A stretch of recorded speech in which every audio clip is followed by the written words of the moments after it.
Give me that box, god damn it. Damn it, damn it, damn it, damn it, damn it, damn it, damn it.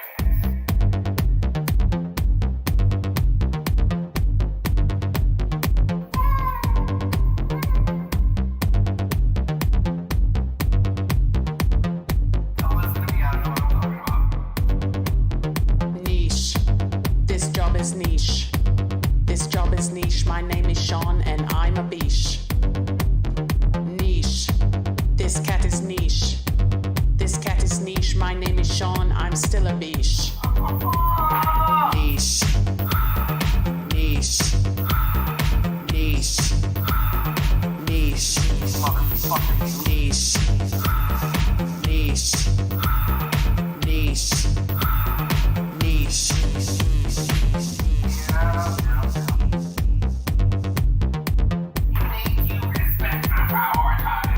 My name is Sean, not very niche, but the way I spell it is fucking niche. My things are niche, my brain is niche. If I had one wish, I'd increase the niche. No. Niche, niche, niche, niche, niche, niche, niche, niche. What are you thinking about? Piece of shit. Oh god. You gotta be fucking kidding me, dude. Son of a bitch. Motherfucker, you. Holy shit. Holy shit. Whew. Man, it's just a welcome for an extra charge.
What's up, everybody? We're here with another Ask Tim. Just wanted to give a little shout out to our shop manager Danielle. That first song was a little compilation she made for Sean by sampling little sounds he makes throughout the day and editing it into that song. Now she's not on SoundCloud yet, but I think there might be something there. So, how's everybody doing? We are multi-streaming again. I have one of my favorite beers from Cheeseland. If one thing Wisconsin knows how to do is make beer and cheese. So, cheers.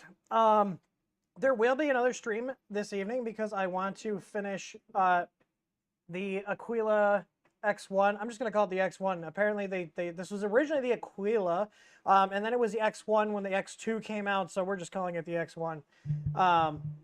So yeah, all in all, not too bad with this printer. I did because people were asking. Sadly, the Creality boards and our Easy boards are not a drop-in replacement for this printer, and it's mainly because of differences in the screw holes.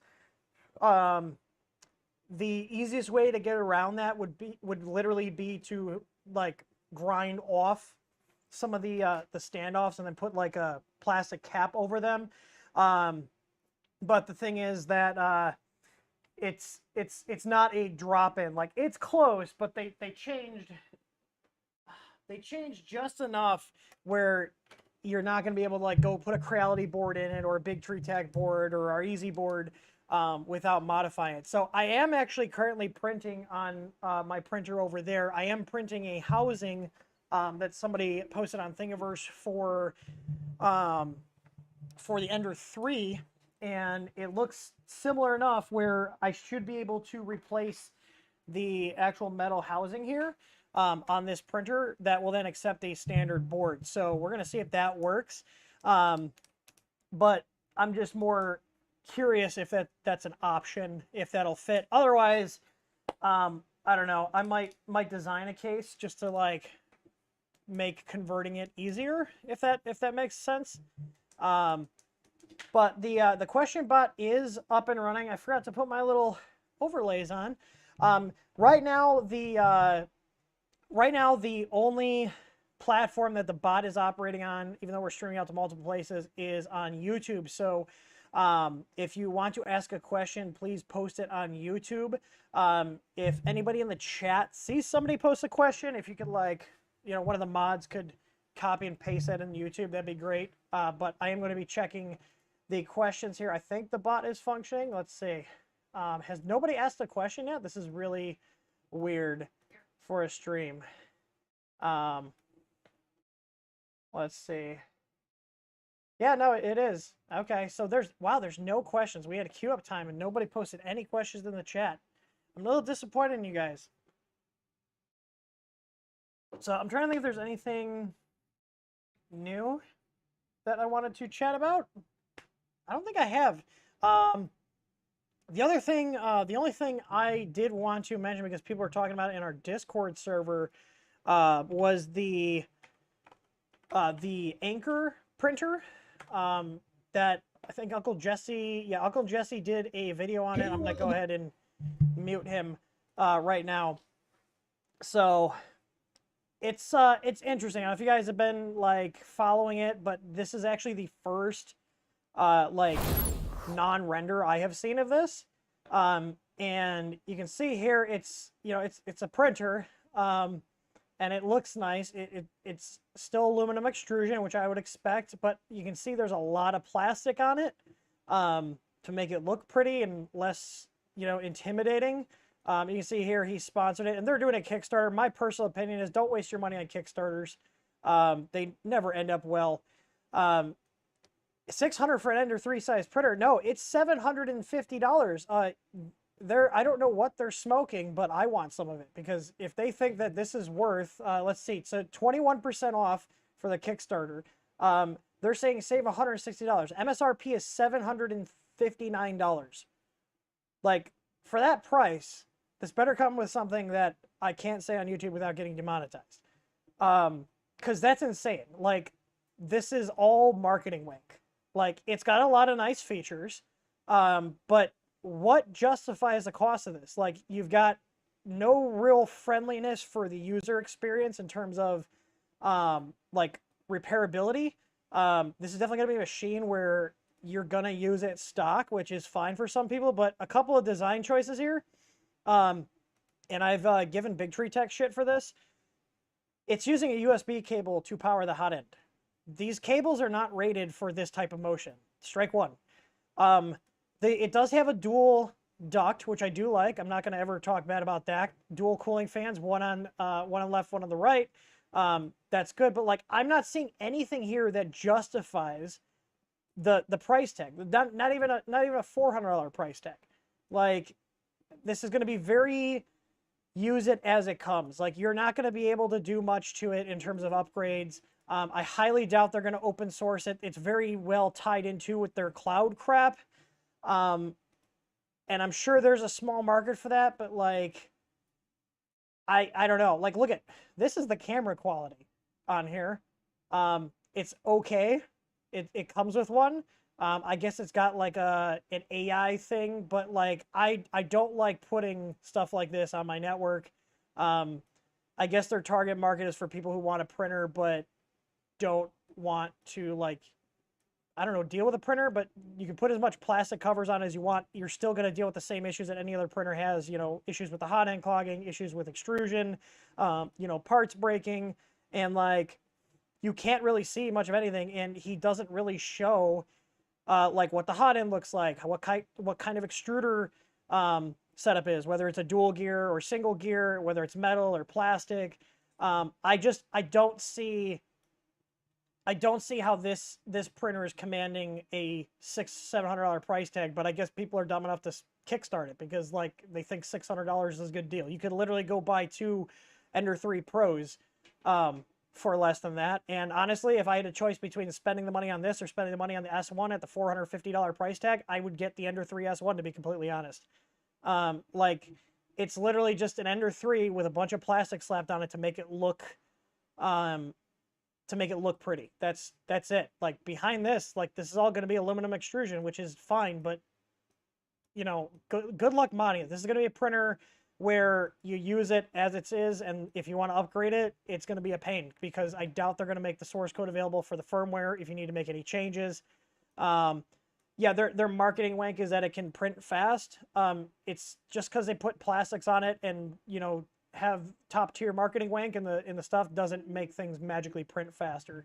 You know, you're still bound by certain laws of how fast you can melt plastic, and there's no, as far as I watched this whole video, I can't see any info on the hot end setup, you know, like how they're actually doing this. And you can see it's a fairly long hot end if it actually starts up here where the Bowden tube goes in. So but I mean, like, to give an example, like at the retail price of $759, if someone told me, hey, Tim, I want to fully kitted out Ender 3 Pro with all your stuff and you build it, I could hit that price point with no problem. Yeah, it says Marlin CPUs, so they better post. Oh, does it? Does it on their page? Let's see.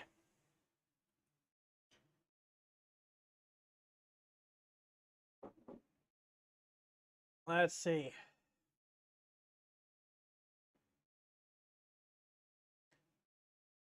Oh, the marketing wank is strong with this one. Driven by Power Boost, you will achieve high-speed precision thanks to Power Boost, which optimizes... The Ender 5 Plus has this. The Ender 5 has this. So, guys, we all have Power Boost. Oh, my God. 0.1 detail. Okay, most crappy printers can print at 0.1. Like, this only seems impressive... like, this only seems impressive to people that have no idea about 3D printers. All right, so hang on. With a redesigned Ultra Direct. Okay, so this is actually a direct drive, according to this. So that's why that's so big. So they have a tiny heatsink there. It looks like the same kind of... hang on. Let me see it. Let me get it where it goes back up. So, let's see. Because it's an animated GIF. So we've got, like, a geared... Looks like a geared setup with dual gears. It looks like something similar to like the CR10S Pro and the Ender 6. Yeah, I'm not seeing what is gonna do the 250 millimeters a second. I really want someone, because I'm not going to spend the money on this because I don't think this is worth it, even at the Kickstarter price. I want to see somebody who actually understands how 3D printing works, push this thing to the advertised limits, and see where it actually sits in terms of how well it does. So, like, you know, this is neat. Like, oh, error detected. So you can do this right now with any printer with Spaghetti Detective. And Spaghetti Detective is all open source. Who knows where Anker is putting all their stuff? You know, I would trust, if I had to go with a cloud solution, I would go with Spaghetti Detective over anything else, because like Anker's a Chinese company. You have no idea to qualify their code. With Spaghetti Detective, you actually can. But like, I don't know. Like, it's just, it seems like these companies are getting very ballsy with the pricing on things, and people are clearly eating it up. So, I mean, what did this do? Like, I think 1.5 million, which is nuts. Oh, sorry, 2 million. So, 3,400 people thought this was a great deal. So, oy vey. Yeah, we'll see. I mean, what this proves to me is that people are willing to throw their money away on crap. You know, it really makes me want to actually sit down and get another person in and us just build our own printer finally. Because if people are willing to pay up to $750 for this, like, I could do a lot with that type of a budget and still, you know, actually have margin on a printer. You know, I just don't have the staff right now because I don't have more than one of me. So, but we'll see. We'll see what happens. It's just, there's, the marketing wink is very strong with this printer. So, now it looks like we've got questions, so I can actually start going through these. Let's see. Lon Lever says, I'm having problems getting my CE3V2 to read my SD cards. I don't know what you mean by your CE3V2 is, but in general, if your printer isn't reading your SD card, I would try a new card if you have one, and make sure it's FAT32 formatted, and don't use big capacity cards. Big capacity being 32 gigs or more. I typically stick to 8 gigs or less if I'm using an SD card on my printer, because in general the firmwares don't seem to like reading the larger capacity cards. I think the standard is like SDHC or SDXC, something like that. But yeah. Status of the Ender 6 top, just add it to your wish list. I'm waiting on the extrusion still, and my buddy Joe, who's making the extrusion, is, you know, apparently too busy for me. I'm a little salty about it because I'm ready to actually roll forward with this. And Joe, if you're watching, come on, I need those parts. Otherwise, I guess I'm just gonna have to source everything myself, and you know, but nothing I can do. So, but we'll see. Let's see. Bits for Noobs says, speaking of cloud, anybody notice Creality introduced a paid tier membership for their cloud printing platform? Do you think we'll see more of this? Do you think we'll see more of this from the other repositories? I don't even mean by other repositories, but in general, I don't like cloud anything. I like to keep my stuff local, because if you're in this platform, you know, where you're tied into another company's products and their cloud stuff, and they go under or their service is down, then you can't use your hardware. You know, one example was I had one of those Cricut vinyl cutters, and you literally could not use that thing without an internet connection. And I did not realize that until after I'd already bought it. And I'm sorry, a 3D printer shouldn't be tied to a cloud, and especially I'm not going to trust my user data to companies like Creality.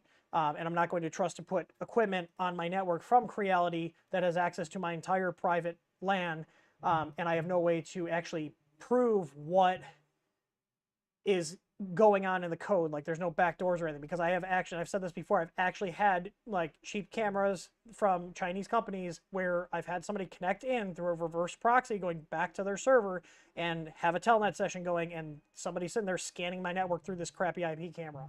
I don't do it. I don't want to have that security risk. If I'm running Octoprint, I can qualify Octoprint's code. If I'm running Spaghetti Detective, I can qualify Spaghetti Detective's code.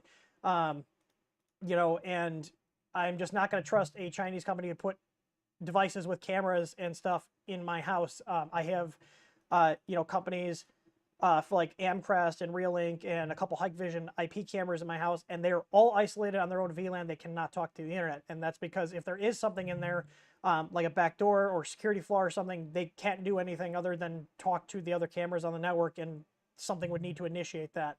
And they're just isolated. They're on their own little island. So, John Cena. Oh God, like I got that reference. Spasmatic says, Any idea why my screen would stop working randomly? I was in the process of cleaning out a clogged nozzle at a thermal runaway. When I turn the machine back on, the screen won't turn on. So here's the thing. If you had a thermal runaway and you're cleaning out the clogged nozzle, if you were cleaning it while your printer was on, even if there was a little bit of power left in the power supply, I see people short out their hot ends quite frequently where you know, you're cleaning the nozzle off and the wire brush touches the heater and it touches the thermistor, and boom, you got the higher voltage going into the input output pins on your what's the word I'm looking for, on your control board. And then yes, it can make the screen not light up. So I would open up the machine and check and see if there's any toasty marks on the board anywhere. Make me what do you think of the mini 12864 LCDs? I've had them, I've used them. They're not a super standardized thing. There's a bunch of different companies that make them, and they all have different mounting positions. The larger ones are my preference from Creality, and the rep style ones, just because they are typically all manufactured to the same mounting holes and dimensions, so any printed parts or mounts for them are going to work and be backwards compatible. So spasmatic, it powers on though. Just because you have power going to your fans doesn't mean the board isn't cooked. So unless you're saying the board powers up, in that case maybe your LED just went out on your printer. It was just a coincidence. Try swapping the screen out. Let's see. Oh, on a side note, who's going to Murph? Because we just booked all our all of our hotel rooms last night. We'll be there Friday through Sunday, and we have 2 tables there. So I'm just curious if you guys are going. If you guys are not familiar, Murph is the biggest 3D printing festival in the world, and it's in Goshen, Indiana. You know, where the Walmart has parking for all the Amish buggies. And that's where we have the biggest 3D printing festival in the world. But we'll be there. Moving on. Let's see. Frank says, I'm looking at the Anycubic Mega X. Is it worth buying for $299? It's 300 by 300. So in general, Anycubic stuff has been decent. There's been issues with like the Chiron and the power supply, because I have one and I have friends that have them, and they've all said that they've had issues with them. But in general, Anycubic stuff seems to be pretty good. I just looked up the Mega X, and it looks like it's going for $259 on their site. I haven't heard major issues with them, but I haven't used one. I'm just glancing through the photos. Like, this does have a touch screen, so keep that in mind. And it's got the kind of touch screen that probably is not able to be upgraded effortlessly. I'm looking to see if it's a 32-bit or an 8-bit board. If it's a 32-bit board and they're using the type of touchscreen that's driven directly from the processor, because MKS has a couple that are like that, then usually you can get away with running Marlin on there. But if it's one of the older MKS style ones where it is just communicating over serial and it's not actually being driven from the processor itself, then you're gonna have a few less options doing what's the word I'm looking for? Doing upgrades in terms of firmware and stuff. Duke says, I just saw Unified Turbo on a Sunload S8 Pro. We do not have anything for the S8 Pro. I've not tested the S8 Pro, so you are running firmware on a printer that does not have support from us, so I can't guarantee that it's going to work. You said your fan is not working. It's probably because they changed something on the board and we were not ever sent that printer. So unless you want to send me the printer, I probably can't get much working on there, because S8 and the S8 Pro are 2 different machines, and we only actually have firmware and upgrades advertised for the S8, not the S8 Pro. I'm just looking at the S8 Pro right now, but yeah, I can't, if they change something, which it sounds like they did, they probably have a different board version. That's probably why things are not working correctly. Let's see. I'm just scrolling through here to see if they have any info on there. I don't see any pictures of the board or anything. Let's see. Yeah, there's not much info on here. I guess what did they do? Just change the stepper drivers and probably change the change the control board a little bit. They say full open source, so that they should have the source code for the firmware then. If they have the source code for the firmware, I could check and see what they actually changed between the two.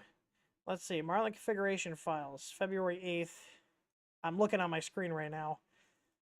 And there's one here for, is this the S8? This is the standard S8. So surprise, surprise, they don't have the latest firmware for the other one, which is really common with these Chinese companies. They'll like initially put like an old copy up and then they'll update and they'll never push any updates. So yeah. But yeah, if someone wants to send us their S8 Pro to test with, I'd be glad to take a look at it, but unless I see a good deal on one, I'm probably not going to purchase it because I haven't heard too much, and these companies like to change stuff at random.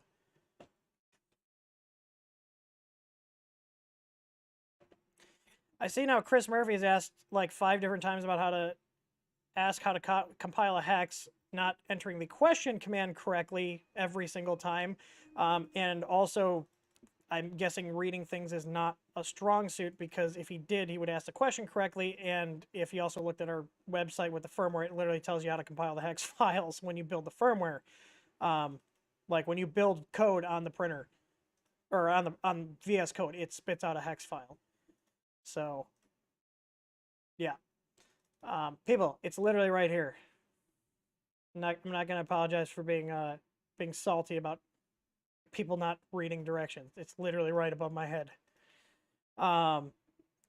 Let's see. Make me a says I'm wanting to set up auto gantry level on the Chiron.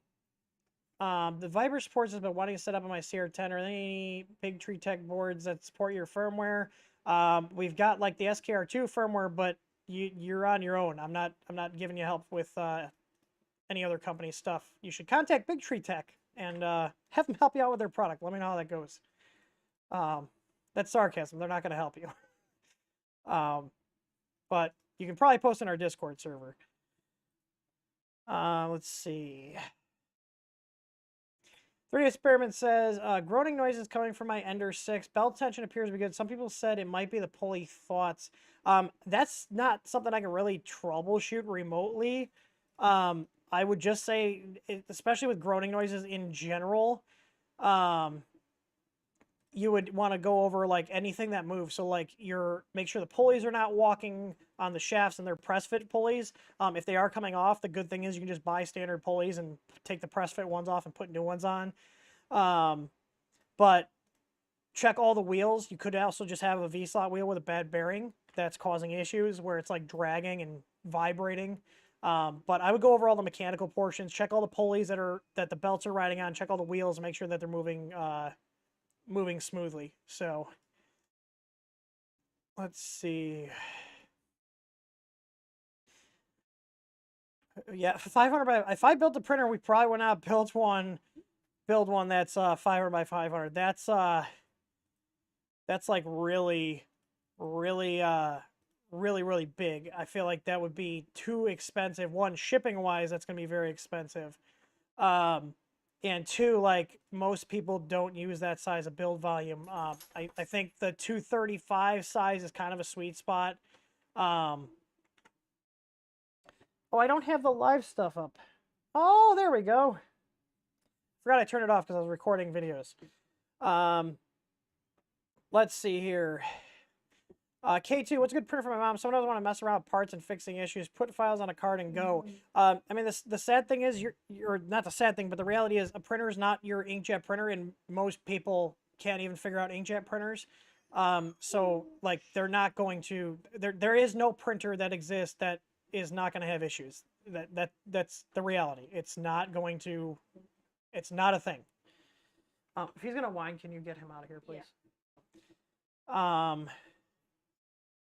The giveaway form is open. People are entering. It's on. Let's see.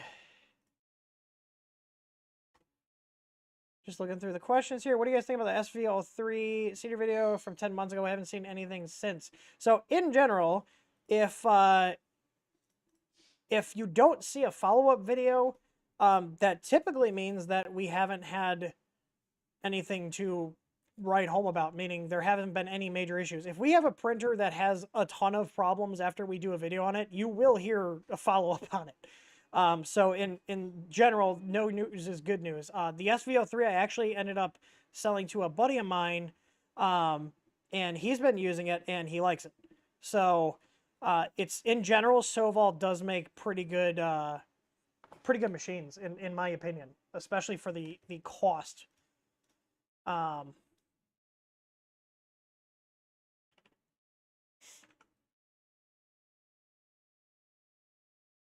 Yeah, K2, you can think that Anker overpriced pile is going to be a click and print. It's not. Eventually, it's going to have problems, and she's going to either need to learn how to fix it herself, or whoever buys these, or you're going to be paying a company to fix it. Like, that's the reality. Like, just because they put a bunch of plastic shrouds on it and make it look pretty doesn't change that it's still a 3D printer. You know? Like, that's... Just because you make it look pretty and more approachable doesn't mean that you're not going to deal with the same problems. It still has a hot end. It still has stepper motors. It still has a control board. It still has stepper driver. It still has firmware. You know, that's never going to change. So, I mean, like, think about this. Do we see CNC machines that are just put the metal in and put the bit in and hit go? No, like, they're machines. So, like, I'm assuming there'll be things that will come along that will make it easier, but the reality is these are machines. They're not toys. They're not, like, you know, like I said, an inkjet printer. There's a lot more to go wrong with that. And like I said, I've seen people struggle with inkjet printers. I can't imagine those kind of people owning printers and being able to troubleshoot them. Most people are lazy and they won't want to take the time to research how a thing works and how to repair it. They just want to use it and, you know, not think about how it works, and that's fine. You know, there's nothing wrong with that, but the reality is some technologies are just not suited for that type of thing. You know, and then a good comparison, because I am familiar with this being in the home automation stuff, is, you know, like Home Assistant. Home Assistant is not user friendly. Home Assistant is an awesome open source project. It's very powerful, but it's also very clunky at times. It's also very involved, and you have to do a lot of research. Whereas stuff like SmartThings, Samsung SmartThings, it's a little easier to use, it's a little more polished, but it's not as powerful, and it relies on the cloud. You know, there's a trade-off there. So the easier you make something, the less control you typically have over it, and the less you can do with it, because you got to make it dumber for people to not screw things up and have less chance for things to screw up. You know, it's also kind of like Android versus iOS. Apple locks you down and doesn't let you install apps that are not from their, you know, approved sources. Whereas Android, if you really want to, you can install a virus on there that you download from some sketchy, you know, site that only takes Bitcoin for payment. Like, you know, there's two ends of the spectrum. They both do the same thing. It's just one has more control and you can do a little bit more. But you can't have everything. You know, the more control you give people over something, the more likely they are to break it. Let's see here. Ender 6 experiments, or 3D experiment says, pretty much any ASA parts inside a tent. Do I need to worry about my Ender 6 electronics? Should I add extra cooling? Extra cooling on the board would not be a good idea, but if you're just doing it temporarily, I would say you'd be okay. I typically will run, like, my Ender 5 Plus. Its enclosure is inside the enclosure, like it's an electronics enclosure, but there's a duct that lets it pull in fresh air from the outside, so it passes into the electronics enclosure, it gets heated up, and then pushed into the enclosure. But, like, we've had our Ender 3 ABS print farm, we have a dozen machines, and I think just now we've only had, like, 3 boards over 2 years actually fail, like 3 of the 8-bit Creality boards fail. You know, even being in the enclosure. The main thing I would say probably move out of there if you're going to use it long term would be the power supply, because that's relatively easy. You just print a housing to go over the, you know, the terminals and put an IEC connector on, kind of like how on the Ender 3 they have that plastic housing that's got the receptacle that the AC power goes in, and then you just run 2 thick gauge wires to power the rest of the printer, and then you get the power supply out of the enclosure. So, Let's see. Abe says, I'm looking for thermal paste that does not dry and clog up the nozzle threads. Having trouble removing nozzles. If I go too tight, I can't remove, and too loose the filament seeps to the threads. Okay, you should not be putting thermal paste on your nozzle threads at all. I don't know who told you this. The only time you should be putting thermal paste on a hot end is at the upper portion of the heat break. So it improves conductivity between the heat break and the heat sink. You should not be putting it on your nozzle threads. Steve Kinner, is Earth worth going to? Well, I went in 2019 and I thought it was. Someone's asking about the Prusa XL. I haven't messed with the Prusa XL. But in general, even though Prusa is more expensive, they do make machines that work and they do actually support their stuff. So, you know, I have a Prusa MK3S. I'm not buying any more, but it works. I did have to replace the hot end with a Bondtech, which I was a little peeved about, but that was because I was getting annoyed by that inconsistent extrusion artifacting on the side of the walls. But even with that issue, it did work. It did print. And if I say any more somewhat positive things about Prusa, DPT is going to be in here saying I'm a sock puppet for Prusa, so we're going to cut that off. When do I think I'm going to be experimenting with Clipper? I think I'd like it too. Just, I don't know, when things are not as crazy. I have to prioritize getting new printers supported versus me playing with firmware just because I'm interested in something. Because there's really no plans at all for any official TH3D support from Clipper, just because it's a very much, you know, tinkerers type firmware, and we have no interest in providing tech support or officially supporting Clipper. There's just too many variables for it. And Marlin works. Emerson Quarter, where is Earth? It's in, so there's Earth, ERRF, and there's Murph, MRRF. So there's Midwest Rep Festival, so MRF, and then there's East Coast Rep Festival, which is ERRF. MRRF is what's coming up June 24th to the 26th.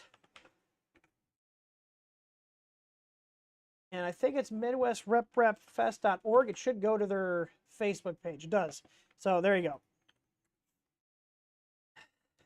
So our Mills, the whole thing is like, I'm not a channel that just does, you know, videos shilling Big Tree Tech products and showing you how to use Clipper like some channels. Like we're a company, and if I start putting out videos showing how to use Clipper, people are going to then expect us to support Clipper. So it's kind of a fine thing. If I ever did anything with Clipper, I'd probably put it on my personal channel because I don't want to ever blur that line between, well, he did a video on it. Yeah.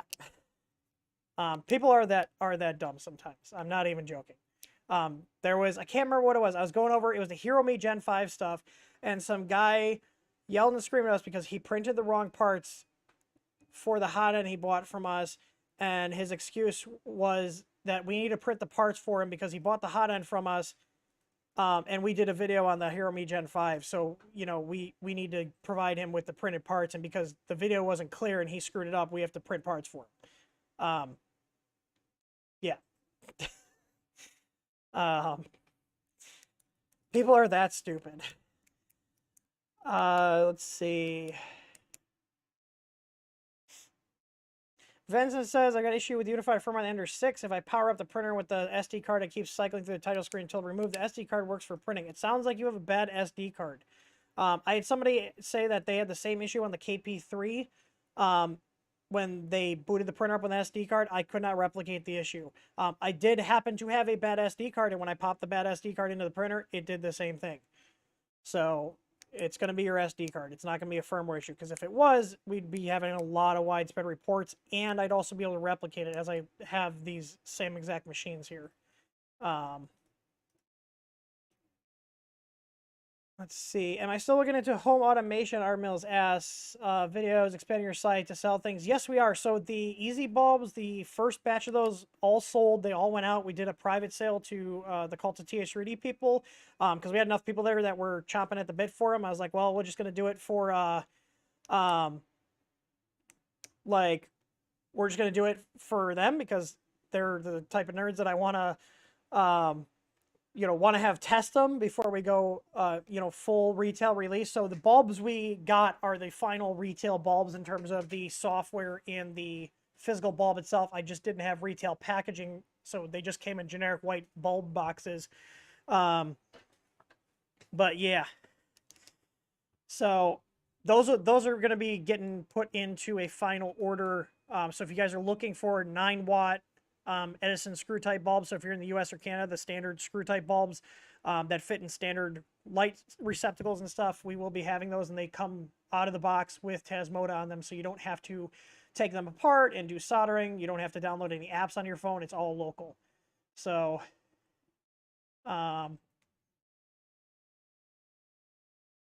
let's see. G-Fish, what upgrades do you recommend for a stock Chiron? Well, I would check and make sure your, I would make sure that your, what's the word I'm looking for? The,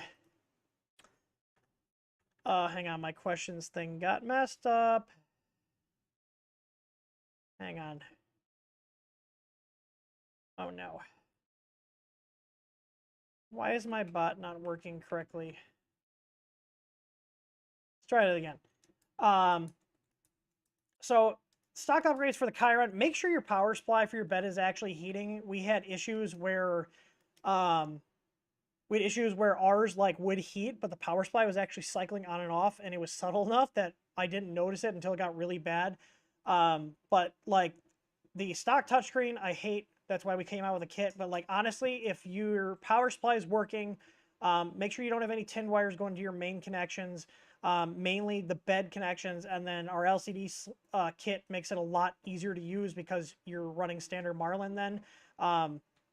In general, on any printer, I always run a bed leveling kit, and like we have our own that we sell. There's obviously people have heard of like the BL Touch and the CR Touch. We have our own that has no moving parts, and we actually do provide tech support for our kits. I can't tell you how many people leave comments on our videos asking for help with BL Touches and CR Touches because the places that sell them don't provide support. So if you want an auto bed leveling kit for your printer and you actually want a company that'll stand behind their product and help you out if you have an issue or questions, then get our Easy ABL. But in general, I like having filament sensors on my printers, auto bed leveling, and the flex plates. So our Easy ABL, our Easy Out filament sensor kit, and our Easy Flex system. Those are like my key 3 things I want to have on a printer if I'm going to use it as my daily machine, meaning I'm actually using it to print stuff or it's in our print farm. So let's see. But yeah, I mean, the stock Chiron, just go over the wiring. You know, me personally, swap the LCD out. I hated their stock LCD, but you know, everyone will tell you I hate touchscreens because they're very limited. You know, their stock screen worked, but it was very clunky and you really couldn't do much with it. So we have a kit that fully changes that out, and then you're also running our standard Marlin firmware. PF Dennis, the SD slot on my Ender 6 is broken. Inserting the card shorts the main board. I can't find a 1-for-1 replacement breakout to replace it with. Any suggestions? Funny you should ask, because I've been trying to find that same PCB that comes with the Ender 6, and I can't find it. And this is, we're gonna have a segue here, because this is the problem when companies start moving over towards proprietary stuff, like stuff that they're specifically designing that even deviates from their standard product line. So like the Ender 6. The Ender 6 could use their standard 422 or 427 control board, but for some reason it has yet another board revision where the SD is on extension.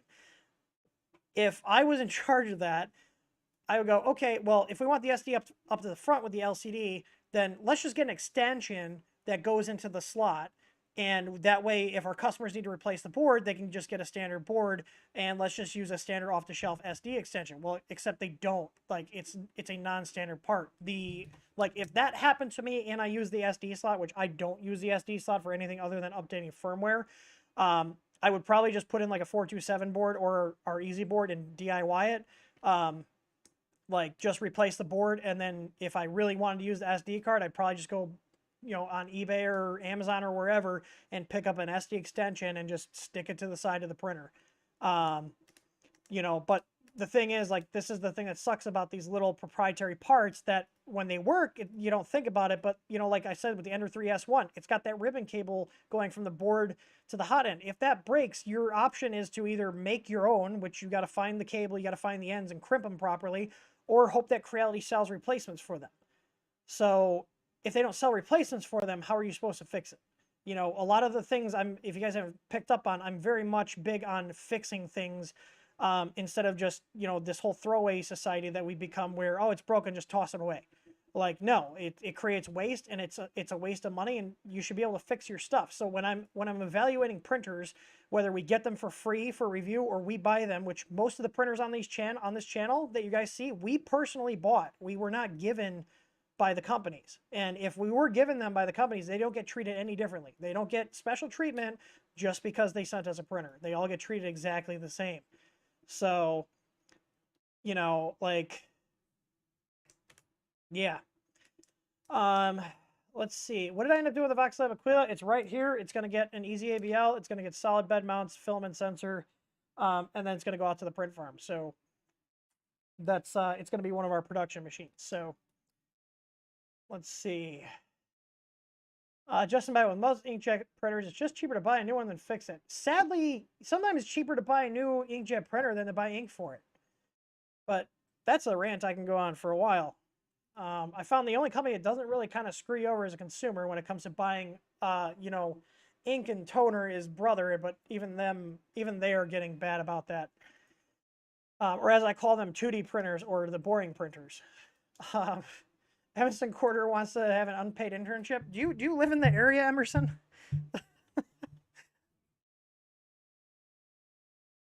Let's see.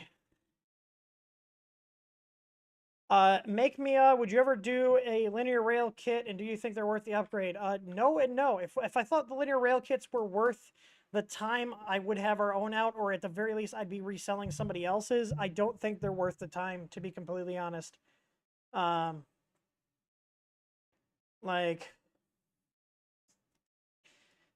James, how do you enter the monthly giveaway? You go to giveaway.th3dstudio.com. It should be up.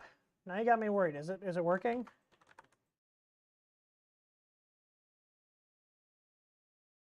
Yes, it is. All right. Julio Reyes, when will the 510 PEI sheets for the 5+ getting restocked? Are you talking about the flex plates themselves or PEI replacement sheets? Because you're talking about PEI replacement sheets, those I have not reordered because we literally, that's what I'm looking for. I had not ordered those in almost a year, and they just went out of stock. Yeah. So I will reorder them. It's just they're one of those items that we let go out of stock because it's not a high priority. But if you're talking about the flex plates, we just restocked almost every size except for the 290 by 290, which is for the Ender 6, and those are already in production. I should have those in about 2 weeks. Cheney says, Ender 3 D-Win screen user here. There's some weird display refresh issue where it refreshes every second and causes glitchy responses. Worth reporting as a bug? Nope, that's just how those screens work on Marlin. Because of how they update, that's just stuff you have to deal with. I showed that in the VoxLab has a D-Win, and it's just how it is. So basically, there was a Marlin update that broke a bunch of stuff, and then there was a patch that Dave over at Insanity Automation did, and that patch is in our firmware, and yes, it redraws the screen anytime there's an update, and that's not something I'm going to fix because I don't have the time, and it's not our screen. If Marlin fixes it, then we will merge in that fix, or if somebody else fixes it, but I don't spend any time other than testing other code that other people have sent to me, like, hey, I think I fixed this. Can you, you know, can you go ahead and try it out? And I will, but I'm not going to sit there and try to reverse engineer the code on these. We carry LCD kits for almost every single one of the D-Win printers, including Ender 3 V2. It costs you like $30, and then you never have to deal with issues with those screens ever again because they're gone. Let's see. Pab TV, any comments on the AnkerMake? Go back to the beginning of the video. It looks like an overpriced lipstick on a pig type situation. Like, I would rather buy an Ender 3 S1 at full price. you know, I could be wrong about it, but just looking at it, it looks like a ton of marketing wink, and it doesn't seem to be worth the price. Like, I'd rather buy a Prusa over the Anker.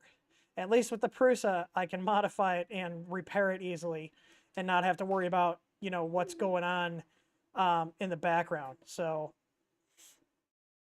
let's see. Let's see. Question: using the USB power blocker with a Pi 4 and Ender 6, the Pi won't boot from SD until I unplug the power blocker. Do I need to disable USB boot on the Pi? I'm not sure. I've never had that issue. I tried updating the firmware on the Pi board itself. I literally have my Ender 6 connected with the power blocker onto my Pi, and if it's on when I boot the Pi, I don't have any issues.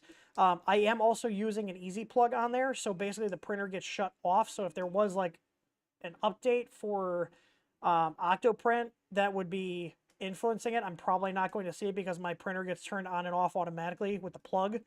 But I don't think it shouldn't be trying to boot from the printer. That printer board should not be advertising a mass storage device. Especially if you're using our firmware. It should not be advertising a mass storage device. Now, I can't speak to Creality's stock firmware, but there is a mode in Marlin where it can emulate a mass storage device, and if that's the case and it's on in the stock firmware, then that could be possible. But I'm just trying to think through here, like workflow-wise, what could be causing that. But all that, and actually, no, that wouldn't even work on there because the USB port on the Ender 6 is a USB to serial bridge. So there's no USB mass storage support on there because it's just going through a USB to serial. So sounds like something is weird up with your Pi itself. And I can't remember the command, but if you Google like update Raspberry Pi board firmware, there's a command. It's either through Raspberry config or maybe it's RPI update, but there's a way to update the firmware on the Pi boards. And I do know that there were certain boards that needed a firmware update because of boot issues. So let's see here. We're coming up on time, so we got about 5 minutes here. So please don't enter any more questions in the chat. I'm trying to get through these here and go through here. So Tao said, I had a conversation with Katya at Katya Iron, a metal fabricator. Katya spoke highly of you and TH3D, just passing on love. I don't know who that is. I guess that's good. Maybe they bought from us. We have, I mean, I don't personally deal with a ton of our customers directly. I'm more on the back end of things, but that's good to know. I know you guys, like, we get comments all the time about Mac and Tor and Peter in here. Like, our support team is really awesome. Let's see, Kyle, will there be adapters for the 8mm sensor so you don't have to reprint the mounts I already have? Yes, of course, Kyle.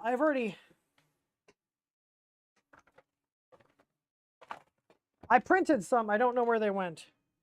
I guess I'll have to reprint them. But yes, we will include 8 to 18mm adapter rings with the 8mm micro sensors. I have them. Here's one that I'm going to be doing product photos with.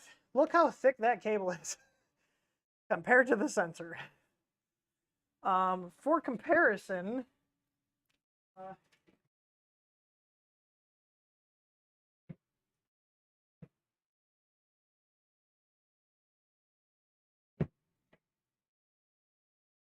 just for comparison, this is our 18 next to our 8mm. Now, for the record, the 18 and the 12 are not going anywhere. This is getting added on in addition to our probe offerings.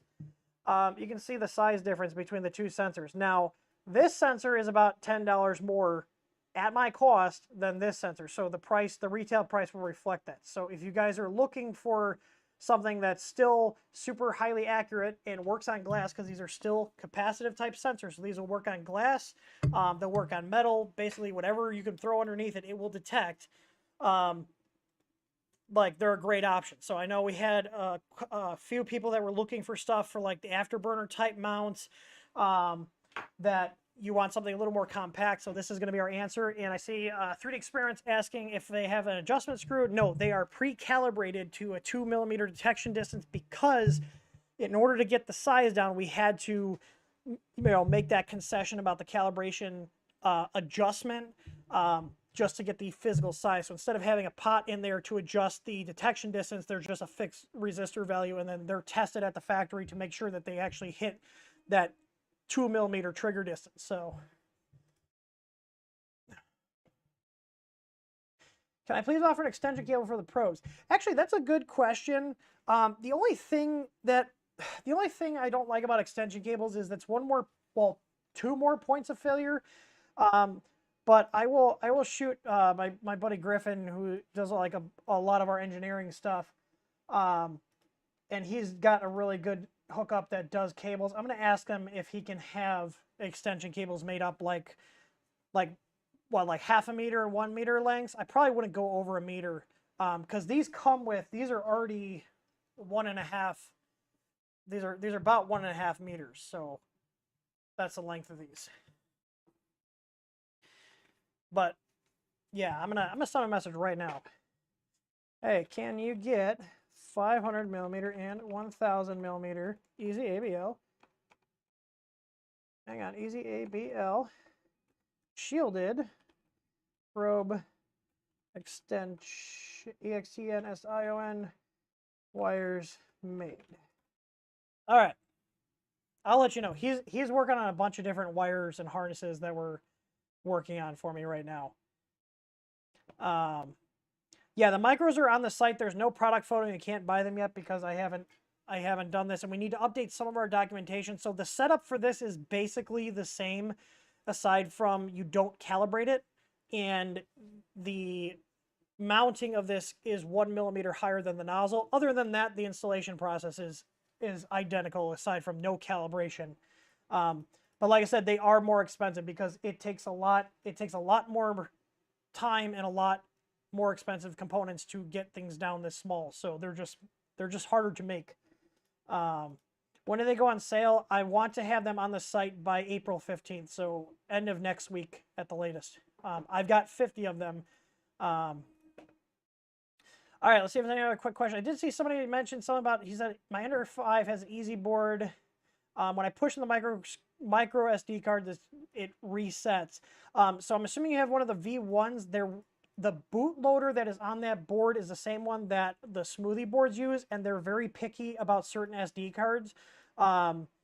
So either just leave the card in or anticipate that. But I've tried fixes with Marlin, and basically what happens is the board is trying to read the card and it freaks out, and for some reason on a restart, then it actually picks the card up. So yeah, the sensing distance on these is locked in at 2 millimeters, so it is tight. I don't expect these to be like as hot of a seller. One, they're more expensive, but there are use cases where people can benefit from these smaller probes. And I mean, Krista has the first version, the prototype of the micro on her Ender 2 Pro, and she has had no issues with it. And she's very new to printing, so if she can use it and not have problems, meaning there's no drifting, she's like, you don't even baby step, do you? No. Not at all. So I showed her how to use the printer. She hasn't had any issues with it, so it was a good test. And then a bunch of our tech guys have them too as well, and they've been loving them as well. So I'm very, very confident. But they use the same exact control board as our current Easy ABL. So the only thing that's changing is the sensor. So we have the same exact Molex locking tab in here. This is still shielded wire. Yeah. Let's see. I'm just going through the questions here. Let me see if there's any other quick ones.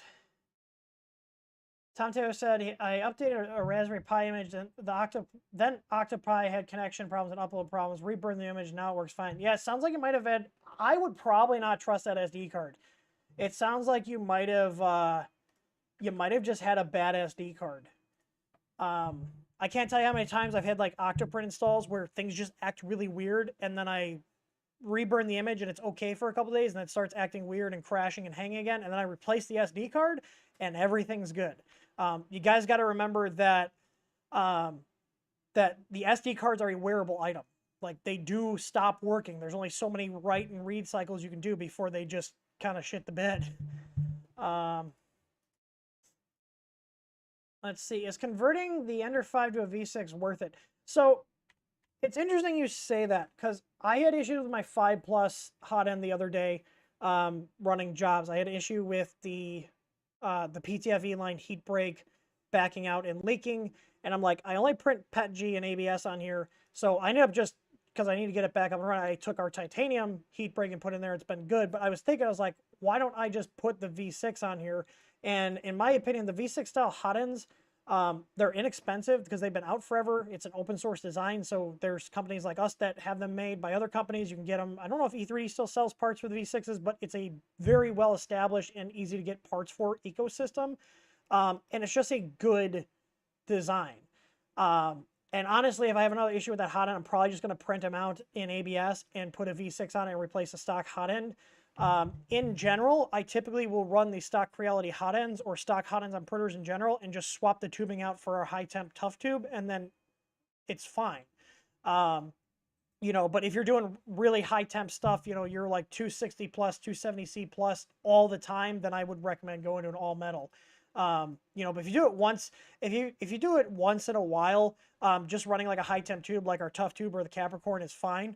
You know, like our ABS print farm, all the printers aside from 2 that we're testing 2 different heat breaks out in are all just the stock Creality hot ends with our tough tube in it, and we run those at 245 to 250C for 20 plus hours a day, 5 to 6 days a week.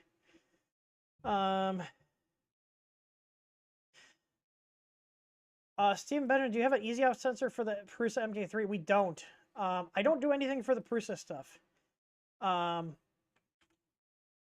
There's just too much saturation. There's a bunch of other places that sell parts for them. I think Printed Solid is one of them. G Voice says, when are the Albanese gummies be back in stock? Best gummies ever. We literally just were like, we should make an Albanese run. Maybe we should do that tonight. What time are they open till? 9 o'clock. 9 o'clock? Okay, maybe we'll go and get some. Should we get, I thought about this, should we get some of the larger bags too? I thought about it. Yes. Like just the next size up, not like the huge ones, but like the next size up instead of just the little sample bags. I'm sure your shop employees would also love some more gummy bears. You hit my garbage. Want another one? No. James, if you could buy one non-Creality printer, what would you get and why?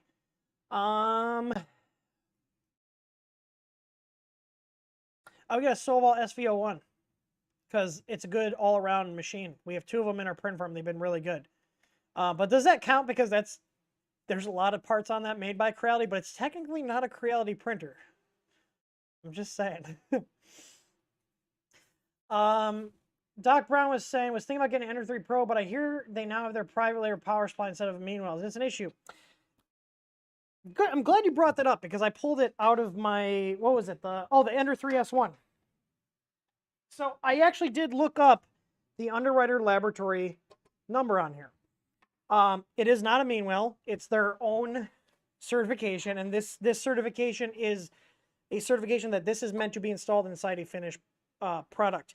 Now, I haven't measured any of the ripple or anything on this, but the PCB design and everything is identical to the Changling style one. So maybe they're doing more QC. I just personally do not trust power supplies that are not Meanwells or any other reputable brand, because if something happens, it can either take out the whole printer and you're replacing a board and everything, and we know they're not going to warranty it. And I've never had issues with Meanwells blowing up. Knock on wood. Never had issues with them. This is from my S1. I replaced the S1's power supply, the Ender 3 S1, with a Meanwell that got banged up in shipping, and I trust that more than this.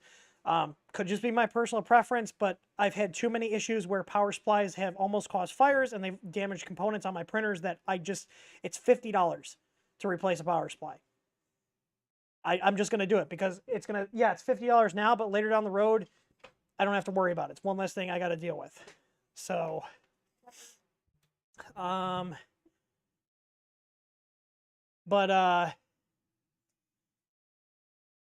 right, last couple of questions here, and then we're going to give Remo his treat. Oh, you got a burb. I didn't know because he's actually being quiet for once. All right, Ender 2 Pro occasionally shuts off mid-print, no power. When I plug it in, the screen lights up for a second. Corelli said a new power supply. Yeah, I would say it's probably the power supply. Again, that's one of their like Changling private label ones. I'm not a fan of them.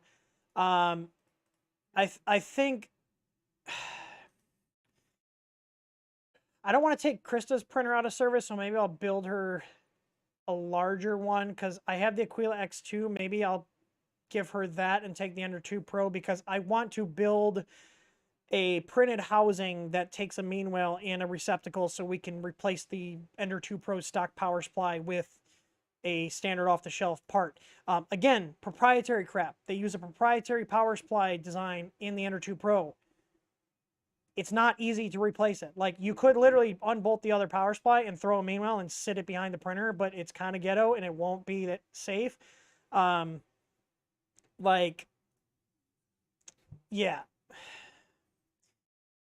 Justin said, a sun conure. I want to see closer. Is that what he is? He's a sun conure? He is a loud little shit and he's mean. He's mean to me.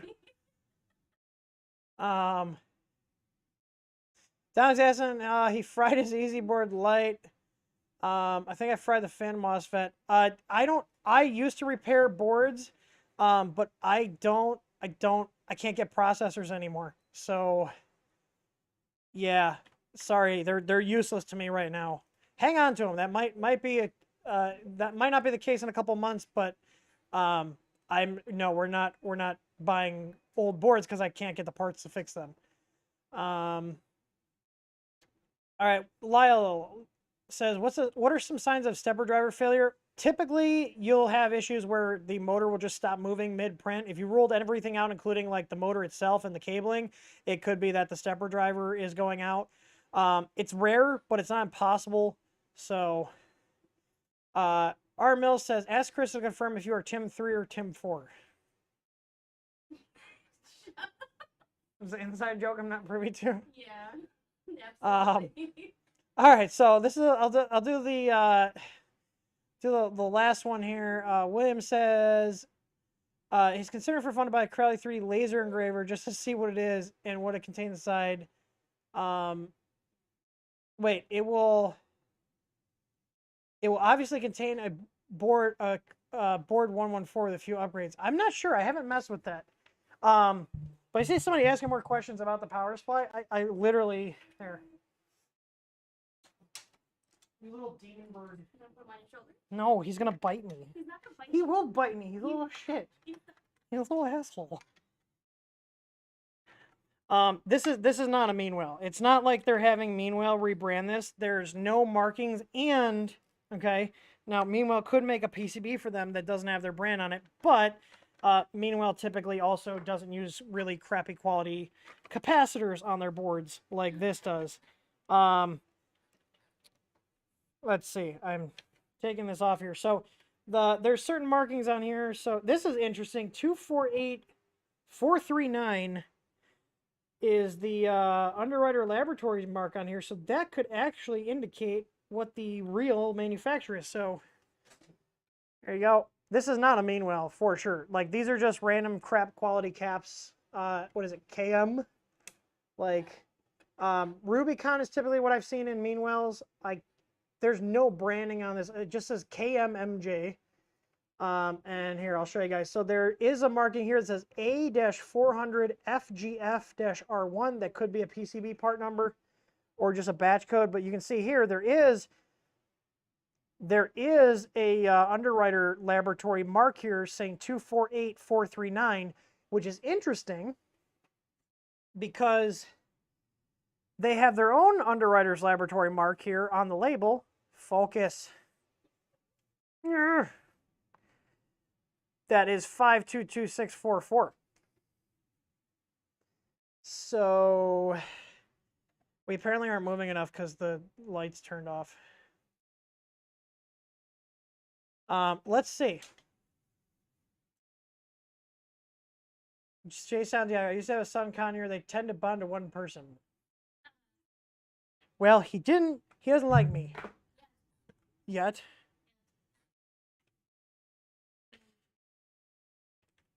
phrasing. Let's see, E248439.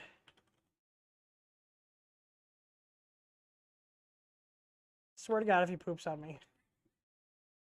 Yeah, you. Hi, Stevie. I feel like he's threatening me. I'm looking here. So E243439.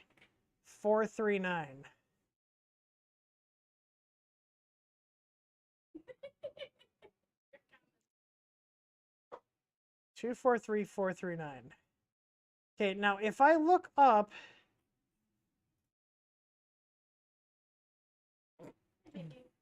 if we look up Creality's E522644, that comes up with Shenzhen Creality.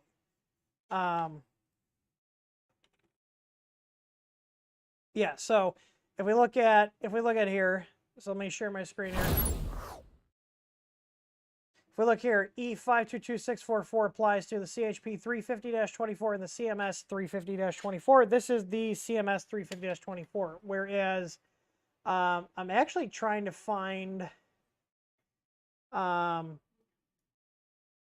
something for this 248439, which is stamped on the PCB inside.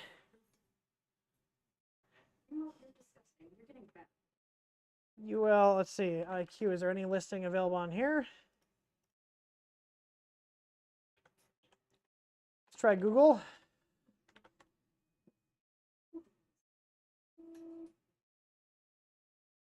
Printed wiring boards. Oh, that might just be just for the PCB maker.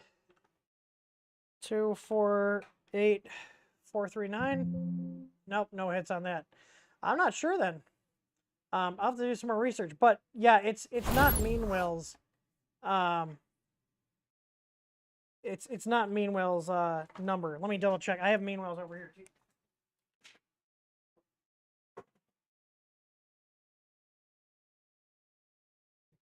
Yeah, so Meanwell's is your underwriter laboratory number is 183233, and just for comparison, just so we have it side by side, these are both 350 watts. The slimline, so this is the LRS 350. Chengzu Keylong Electronics. Okay, so that's Chengling. That's Chengling. So they're just rebranding the Chengling power supplies, which are crap power supplies. But here, I'll show you. So just a side by side, because seeing it in person speaks better than, you know, my opinion, because that's what a lot of this is. You know, the component count is about the same, but you'll see the difference here. Let me get the fan off here. Now, I will say that whoever's making this for Creality, it looks a lot better than some of the other crap ones I've seen. But you can see this is the Meanwell. This is the Creality one. So there you go. So you can see Meanwell's got more components. It actually says Meanwell on the PCB and the transformer. So this is the LRS 350. This is the knockoff LRS 350. So they're similar, but not the same. There you go. So, anywho, hey Remo, is it time for your dingo stick? Did you put the bird away? Yes, I did. Did he poop on me? No. I always feel like he pooped on He me. did not. Apparently, Jay Santiago, his Conyers name was Stevie too. You need to chill. Ah! Stevie was Come here. Sit. no. No. He's getting Why? He's dirty. Stop. You shake. Why are you so excited? Shake. Don't touch his scruff right here. Or touch. Sit. Okay. Were we outside going nuts? Because we have like this over threshold energy. Yeah, Meanwell does love to splurge the paste all over. They do this so things don't move around. It's more of a shock protection. You know, but yeah, like what is this? 3Con is the brand of these little caps here. These are Lelons, which are actually pretty good. What are these over here? These are Rubicons, yeah. So, yeah, I mean, that's the thing. Like, you can make stuff that looks similar and, you know, does basically the same thing, but the difference is the one that costs more, they put better quality parts inside versus the ones that don't. And, like, this actually weighs more than this. I can actually feel the weight difference between these two.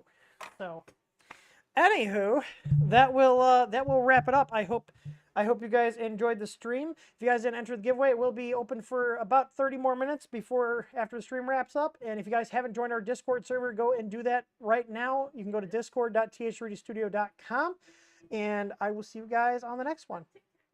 Oh yeah, and follow us on the TikToks, Zoomer.